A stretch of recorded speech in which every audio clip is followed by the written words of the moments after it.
जन्मान्तस्य यतोऽन्वयादितरतः चार्थेऽहं विज्ञः स्वराट् तेने ब्रह्महृदाय आदिकवये मुह्यन्ति यत्सूरयः तेजो वारिमृदं यथा विनिमयो यत्र त्रिसर्गो मृषा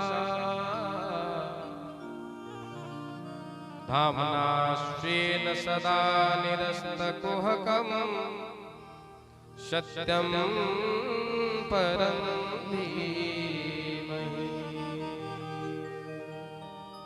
धर्मः प्रोज्झितकैतवोऽत्र परमो निर्मतसराणां सदा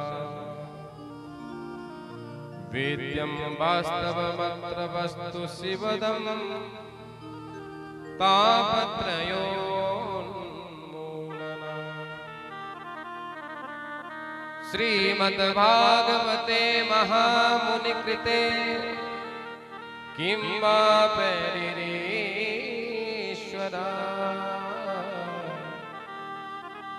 सत्योरित्यवरुध्यते प्रकृतिमें शुश्रूषुभे शतक्षणा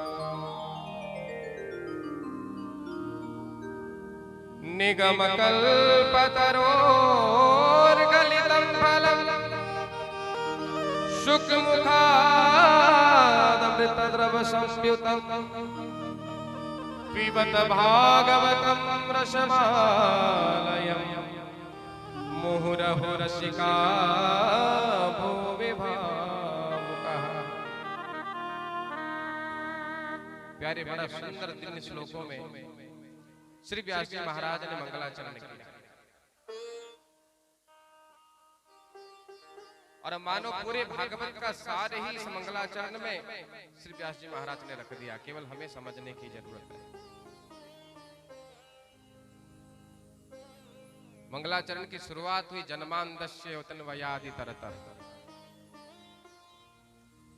जन्मांतस्य ये ब्रह्म सूत्र का दूसरा सूत्र है। पहला सूत्र है अथातो ब्रह्म जिज्ञासा।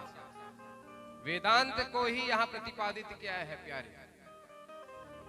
वेद का ही पूर्ण रूप से दर्शन मिलता है इस भागवत की कथा में।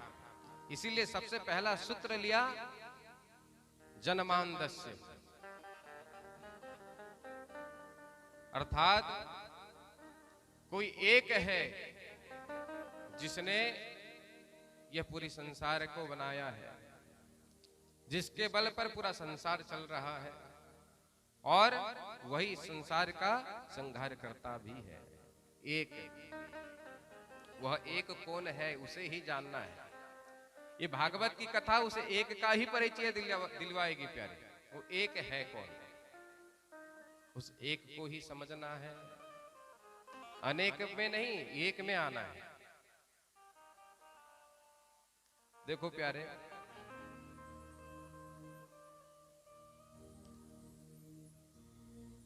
एक ही अपने आप को एको हम बहुत श्याम की निधि धारण करके उस एक से अनेकता में विस्तार किया। जड़ चेतन जग जीव जत सकल राम मैं जानी, बंदों सबके पद कमल जरा जोगी जुग पानी। बाबा तुलसीदास ने कहा है सिया राम मैं सब जग जान, करहूं प्रणाम जोरी जुग पानी। सिया राम मैं सब जग जानी, करहूं प्रणाम जोरी जुग पानी। हरि व्यापक सरि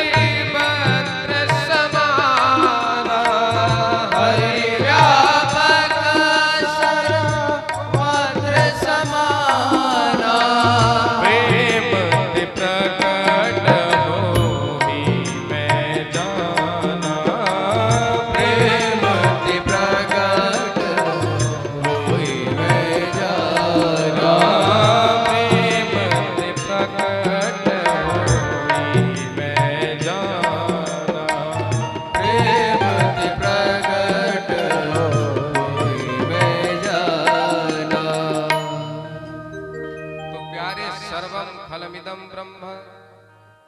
ये वेदांत के सूत्र हैं कि सभी में वही बसा है। वो जो एक बसा है उसे जान लेना ही भागवत की सार्थकता है प्यारे। ये कथा इसलिए ही बनाई गई ताकि उस एक को समझ जाओ। वो एक है कौन? जब अर्जुन ने भगवान कृष्ण से कहा गीता में कि हे प्रभु केशु केशु च भावेशु चिंत्योषि भगवन् मया, मैं किन भाव से आपकी पूजा करूं, किन भाव से आपका चिंतन करूं, किन भावों से आपका स्मरण करूं। तब भगवान श्री कृष्ण ने कहा कि हे अर्जुन सुनो, यही भावना श्रेष्ठ है। कौन सी भावना? अहम आत्मा गुणाकेश सर्वभूताशय स्थितः। हे अर्जुन, मैं आत्मा के रूप में प्रत्येक जीव के भीतर विद्यमान हूं। बस ये भावना हमेशा अपने मन के भीतर रखो, बुद्धि पर रखो। क्या कि भगवान जो है कहीं नहीं, हमारे ही भीतर है, प्रत्येक जीव के भीतर है। जब तक बहिर्मुख रहोगे, बाहर पे भगवान को खोजोगे, तब तक भगवान मिलने वाले नहीं है। कब मिलेंगे? जब आप अंतर्मुखी हो जाओगे, अपने भीतर झांकोगे, तब आप उसे पाओगे। उस एक को समझना है प्यारे। आजकल तो ऐसा हो गया, उस एक के चक्कर में इतनी अनेकता फैला दी गई कि अनेक में ही हम सभी उलझे हुए हैं। कोई कहता है ये मार्ग सही है, कोई कहता है वो मार्ग सही है। एक गांव में एक हाथी आया और विडंबना ये है कि वो गांव अंधों का गांव है, अंधों की नगरी है। अब हाथी आया, घंटी बजने लगी, tin tin tin tin. Mahabat बैठा हुआ था, चिल्लाया हाथी आया, हाथी आया, हाथी आया। अब सारे अंधे दौड़ पड़े, महावत से कहने लगे भैया हमें हाथी दिखाओ, हमें हाथी देखना है। महावत कहने लगा देखो कि कैसे, तुम्हारे पास तो आंख नहीं है। अंधे कहने लगे अरे भैया आंख नहीं है तो क्या हुआ, हाथ तो है, हाथ से देखेंगे। कैसे देखोगे? छू कर देखेंगे। ठीक है। तुरंत महावत ने हाथी को बैठा दिया। देख लो भैया, सारे अंधे टूट पड़े। कुछ अंधे पैरों को पकड़ लिया, कुछ ने पूंछ को पकड़ लिया, कुछ ने सूंड को पकड़ लिया, कुछ ने पीठ को जाकर पकड़ा और कुछ ने हाथी के कान पकड़ लिए। महावत कहने लगा देख लिया? सारे अंधे कहने लगे हाँ भैया देख लिया। अब महावत तो चला गया, लेकिन इस गांव में आपस में सभी लड़ मरे। जिन्होंने पैरों को पकड़ा था उन्होंने ऐसी धारणा बना ली कि हाथी जो है गोल खंबे की तरह है। जिन्होंने पूंछ को पकड़ा था उन्होंने धारणा बना ली कि हाथी जो है पतली लाठी की तरह है जिसके सामने बाल है। जिन्होंने सूंड को पकड़ा था उन्होंने ऐसी धारणा बनाई कि हाथी खुरदुरे पेड़ की तरह है जो नीचे से ऊपर मोटा होता है। और जिन्होंने पीठ को पकड़ा उन्होंने ऐसी धारणा बनाई कि हाथी जो है गोल चबूतरे की तरह है।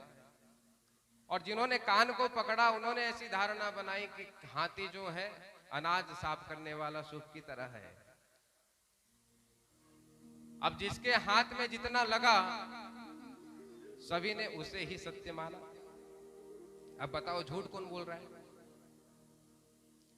सही ढंग से विचार किया जाए तो झूठे कोई है नहीं और सच भी कोई नहीं कह रहा है। जब हाथी आया तब कुछ अंधे जो है दूसरे गांव गए हुए थे। जब आकर देखा हाथी जाने के बाद तो अरे राम राम क्या दशा हो गई हमारे गांव की। इतना सुंदर गांव था, अंधों की नगरी थी, कितने आनंद के साथ जीवन जीते थे। लेकिन जब से हाथी आया कोई किसी से बात करने वाला नहीं, क्योंकि सभी आप अपने अपने धारणा पर टिके हुए हैं। कोई कहता है हाथी सूप की तरह है तो पैर वाला मना कर देता है नहीं नहीं गोल खंबे की तरह है। विवाद इसका है। तो महावत कहकर गया था कि मैं 4 दिन के बाद फिर आऊंगा।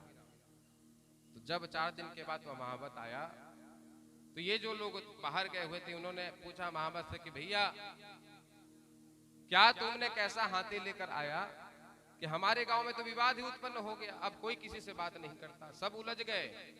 एक हाथी के चक्कर में कई दल बन गए। भाई एक दल हो तो बात ठीक है, लेकिन 2-3 दल होते हैं तो फिर दलदल हो जाता है। प्रेम से कहेंगे राधे राधे।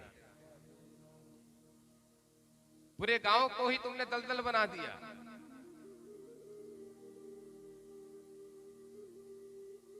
तो जो जो लोग पैर को पकड़े हुए थे वे महावत से कहने लगे कि क्यों भैया सही से बताना, क्या हाथी गोल खंबे की तरह नहीं है? तो महावत कहने लगा बिल्कुल है, ये भी सही है। तो जिन्होंने पूंछ को पकड़ा हुआ था उन्होंने कहने लगे कि क्यों भैया हाथी पतली लाठी की तरह नहीं है जिसके सामने बाल है? तो महावत कहने लगा ये भी सही है। जो लोग सूंड को पकड़े हुए थे वे कहने लगे कि हाथी खुरदुरे पेड़ की तरह नहीं है। महावत कहने लगा ये भी सही है। जिन्होंने कान को पकड़ा हुआ था वो कहने लगे कि हाथी सूप की तरह नहीं है। महावत कहने लगा वो भी सही है। और जिन्होंने पीठ को पकड़े हुए थे वे कहने लगे कि हाथी क्या गोल चबूतरे की तरह नहीं है? तो कहने लगा ये भी सही है। तो सारे अंधे कहने लगे क्यों भैया तेरे हाथी है एक है या 10-15 है? तो सभी को सही कह रहा है। महावत कहने लगा हाथी तो एक ही है, लेकिन विडंबना यही है कि जितना तुम्हारे हाथ लगा तुमने उसे ही हाथी बना लिया। यही आज की सबसे बड़ी समस्या है प्यारे। है एक, लेकिन एकम सत्विप्रा बहुधा वदन्ति। वेदांत के सूत्र हैं कि उस एक को ही हम अनेक में देखते हैं। वही एक का स्वरूप है कृष्ण, वही एक का स्वरूप भगवान शंकर, उसी एक का स्वरूप जो है देवी मैया है, कोई अलग नहीं है तो एक। लेकिन जिसके हाथ जितना लगा है उन्होंने धारणा बना ली है कि भैया भगवान जो है यही है, यही मार्ग सही है, यही पंथ सही है। और इसी के चक्कर में अनेक पंथ हो गए, लेकिन है एक।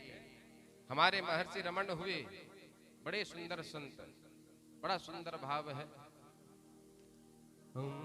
हर वेश में तू, हर देश में तू, तेरे नाम अनेक तू एक ही है। तेरी रंग भूमि यह विश्वधरा, हर मेले में खेले में तू ही तो है। वही एक है प्यारे। तब सारे अंधों ने कहा कि महाराज जब इन्हीं अनेकता में हुआ एक है तो फिर आप हमें दिखाओ, समझाओ कि वो एक कैसा है। तो महावत कहने लगा ये समझने और समझाने वाली बात नहीं है। ये तो तभी संभव हो सकता है जब तुम्हें दृष्टि मिल जाए उसे देखने की। बिना देखे तुम समझ नहीं पाओगे कि अनेकता में ही एक है। तो दृष्टि कैसे मिलेगी? इसका समाधान देते हैं बाबा तुलसीदास। बाबा तुलसी कहते हैं रामचरितमानस में वो दृष्टि कैसे मिलती है। गुरुपद नख मणिगण ज्योति, गुरुपद नख मणिगण ज्योति, सुमिरत दिव्य दृष्टि हो, सुमिरत दृष्टि हो, दलन मोह समसो सप्रकाशो, दलन मोह समसो सप्रकाशो, बड़े भाग उर आवहि जासो, बड़े भाग उर आवहि जासो, बड़े भाग उर आवहि जासो, बड़े भाग गुण आवहि जासो। समाधान दिया बाबा तुलसी ने कि उस वह दृष्टि कैसे मिल सकती है जो सबके भीतर भगवान का दर्शन करे, जो उस एक को पहचाने। तब कह दिया कि गुरु पद नख मणिगण ज्योति, सुमिरत दिव्य दृष्टि हिया होती। जब तक आपके जीवन में एक सच्चा सदगुरु ना मिल जाए तब तक आप इसी ऐसे ही अनेकता में भटकते रहोगे, उलझते रहोगे प्यारे। जिस दिन सच्चा सदगुरु मिल जाएगा, सदगुरु में ही इतना सामर्थ्य है। अरे बाबा ने तो गुरु के पदनख की वंदना की है कि गुरु के पदनख में इतना सामर्थ्य है कि वह आपके हृदय पर ऐसा प्रकाश डालेगा कि आप जो है अनेकता में एक का दर्शन कर लोगे। वही एक को सभी में देखना है।